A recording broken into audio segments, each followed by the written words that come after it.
বুঝলা পল্টুদা, পাশের ক্লাবের চুদির ভাইগুলো না খুব বার বেড়েছে। বাড়া আমি কালকে রাত্রেবেলায় সাইকেল নিয়ে বাড়ি যাচ্ছিলাম, চোদনাগুলো আমাকে একা পেয়ে সাইকেল কেড়ে নিয়েছিল জানো। কি বলিস, তো সাইকেল কেড়ে নিয়েছিল?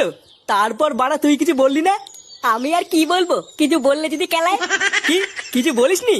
তাহলে ওরা আমাকে একবার ডাকতিস, চোদনাগুলোর ক্লাবে ঢুকে পুঙ্গা মেরে দিয়ে আসতাম। আর বলো না, অনেক রাত হয়ে গেছিল বলে আমি আর কাউকে কিছু বলিনি। ঢ্যামনাগুলো পুজোর আগে একটা ঝামেলা করতে চাইছে। দাঁড়া একবার বাগে পাই।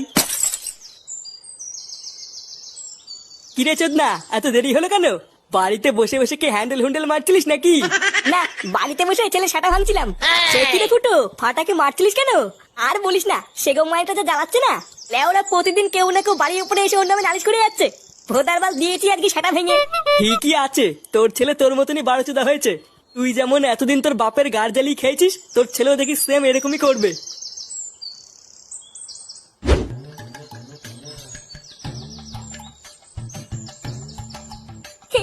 আমার দাদুটা খুব ভালো, কত কিছু খাওয়ায়। আর আমার বাপটা শালা ধ্যান না বাপ, শুধু কেলায়। লেওরা কোন দিন ধরে সাটা ভেঙে দেবো বুঝতেও পারবে না। লেওড়া ধর ধর, সেগো মাইটারে ধর। তোমরা কালা দাদু, ও দাদু বাঁচাও।